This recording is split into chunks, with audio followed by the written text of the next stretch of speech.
Alright, I have tried practicing an introduction for this video so many times and it's awkward every time, so I'm just gonna jump in.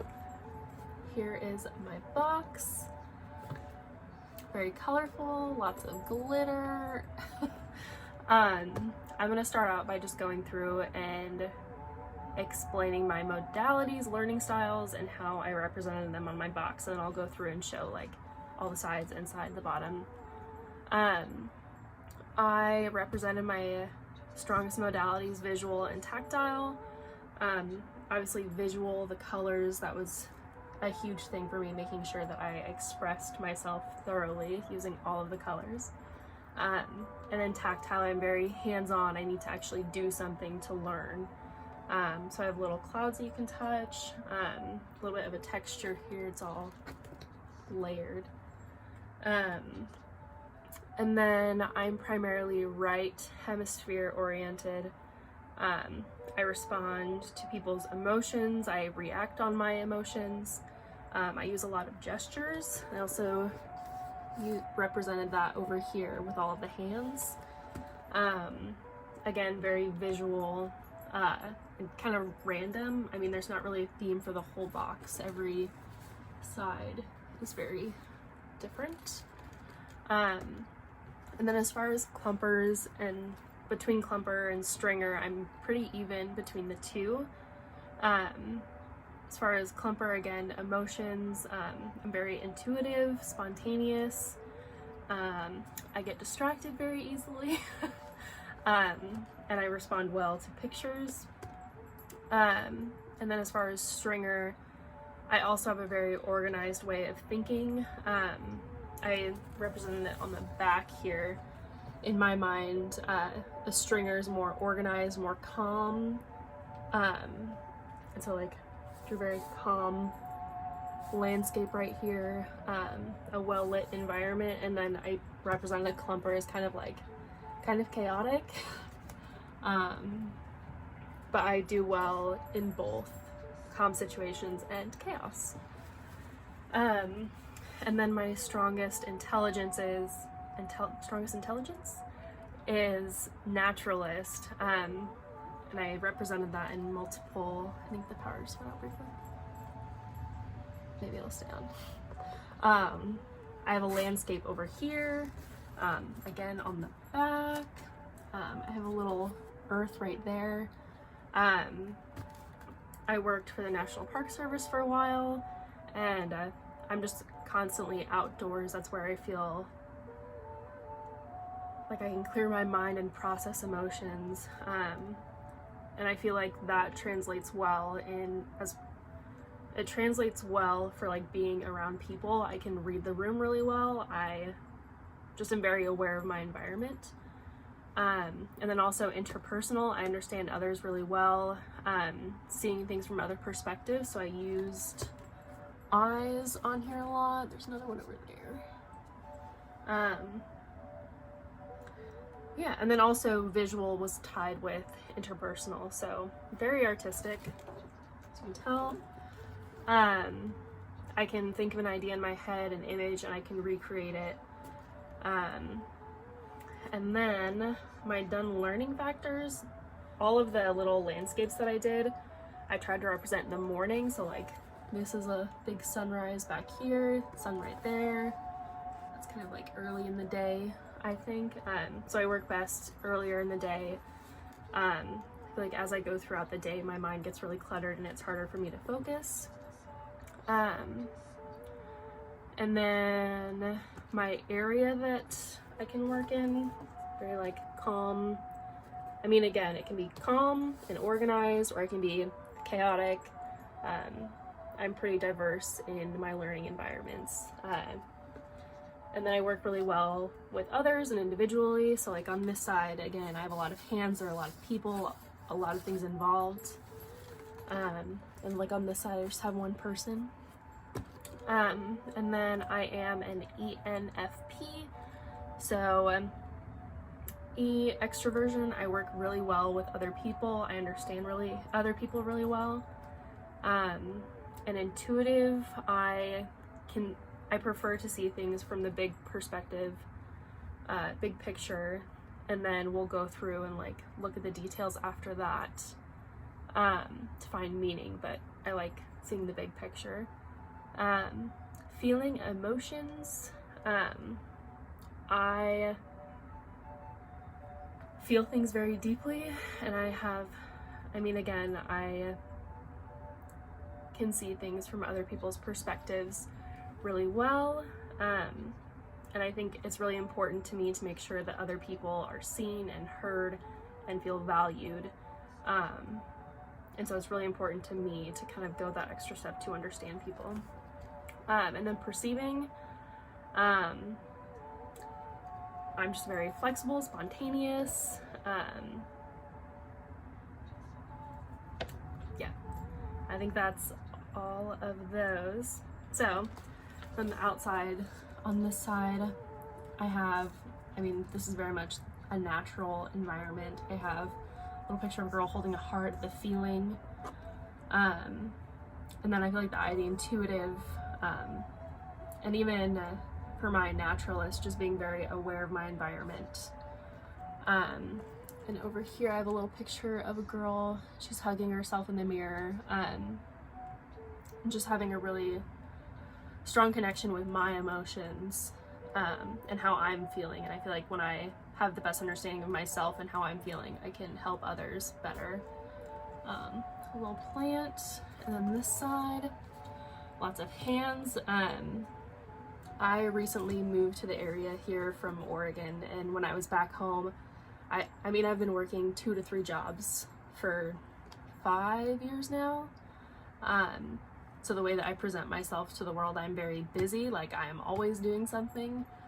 And then I also have the earth up here. It's a little puzzle, so it's missing some pieces. And I feel like once I moved up to Washington, I've kind of had the space to reflect on my life, and previous experiences, people that I have met, and viewing it kind of like a puzzle. So like, this is my big puzzle, little pieces missing. And then the back, I kind of explained how I do well in both a calm setting and just chaos. I work really well in both. I work as a bartender right now, and it's just, I love when it's super busy and crazy, and like I just find, I don't know, it's the best feeling. And then calm, I love being out in nature with nobody else around and just peace and quiet. This side, I try to be as active as I can. With school, it's been kind of crazy lately, but just anything, I really get in the zone. And again, like when I'm out in nature, when I'm exercising, I feel like I can process things a lot better. I like to travel a lot, so I have this little world right there. I've been to several national parks. A lot of the time I go by myself, but I'm just constantly exploring new areas, new things, new experiences. I have this little honey thing. I love bees, and I feel like that's one thing that people learn about me first, is that I love bees. So I have some honey, some little art supplies there. I'm very curious. I feel like that again goes with the creativity, the travel.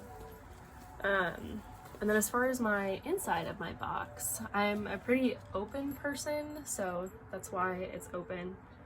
And the way that people view me who are closest to me, I care a lot about people in my life, and I take time to check in on them and like really see how they're doing, not just like, hey, how are you doing? Good, how are you? Blah, blah, blah. Like, how are you doing for real? I explore a lot by myself, and I feel like people closest to me really understand that. Whenever I say that I'm gonna go on a hike, they're like, do you want someone to come with you, or do you want company, or blah blah blah. Most of the time it's no, and I just want to go by myself. So at the top of that mountain, it's a little flag that says goals. So when I have a goal set in my mind, like I'm very determined, I will get up there, I will work hard, I will climb that mountain. I am funny. I like to make jokes. I like to make light of situations. So yeah, lots of people laughing. And then again, just people who really know me understand that I need my alone time, need time by myself, just down there. I've had multiple people say that I am like human sunshine, and so I added the little lights and made it very bright and pretty. Yeah, and then for the bottom, let me stand over here. There are a few things on here. I try not to hide certain parts of myself, I guess. But on here there are a few things. This, like, you can't really tell what this person is or who they are. Recently I went on a trip. So I grew up in Oregon. My family is from New York. And a couple weeks ago I went back to New York to meet a lot of my family for the first time, a lot of the family on my dad's side. And my dad passed away when I was younger. It's been almost 12 years. And getting to meet his side of the family, just realizing that they knew a very different version of my dad than what I got. I have a bottle here. He was very absent, was an alcoholic, very like physically and verbally abusive, like just not a great person. And going over there to visit the family, they remember him as being this life of the party, and he's so kind and funny. And so that's something that I don't share as much with people right now, is just having that in the back of my mind a lot, I guess. Like why he was so different with them and not with our family. And then I also have like a child here, kind of two children, I guess. My dad passed away at a young age, and he was very sick throughout my mom and my dad were both sick throughout my childhood. And I feel like I never really got a childhood. I got my first job when I was 12 and took care of my younger brother and things around the house. I feel like I had to grow up very fast. And so now that I am an adult, I get sad that I didn't have that childhood. And then I have this. It says I lost half my size. Over the past year, I have been recovering from an eating disorder, and while I'm doing better than I was this time last year, it's still something that I struggle with, probably more than I would like to admit, and I don't really talk to any of my friends about it or people that I'm close with. It's just something that's there that you just kind of deal with on your own, I guess. And this little picture right here, it's this lady, she's kind of being pulled in multiple directions, and there's a fire there. And again, like I said, I just moved up to the area, and when I was back home, I was working multiple jobs. Like this little thing right here also says boundaries, and this lady's pushing this big thing of boundaries, trying to withhold her boundaries or like hold them. I feel like since I've moved up here, I've realized that I haven't really had a lot of boundaries with other people in my life, and so I feel like I'm being pulled in a lot of different directions, and trying to figure out how to set those boundaries and where healthy boundaries are. And then this is a little Ziploc bag, and it says closed ? I feel like that kind of ties in with like my childhood and my dad and things like that. A lot of feelings that I've had to push away and not focus on. Like I thought they were closed. I thought they were done. Just realizing that they're not, and there are a lot of childhood trauma, emotions, things that I thought were done and they're not. And this is, I know there are a lot of words on the bottom, sorry. But this just says I wanted to feel like I had more control over the situation than I did. And I feel like that ties into multiple areas of this, like the boundaries and being pulled in multiple directions. Looking back on it, I thought I had a lot of control over my life and where I was putting my energy, and just kind of realizing that I didn't have any control, lack of control. And even with the eating disorder and where I'm at now, doing this project kind of helped me realize that maybe I am not, what's the word? I just don't have as much control as I thought, and I'm not doing as good as I thought. But recovery is a rocky road, a lot of bumps, but anyways, I think that's everything. That's my little box. Yeah.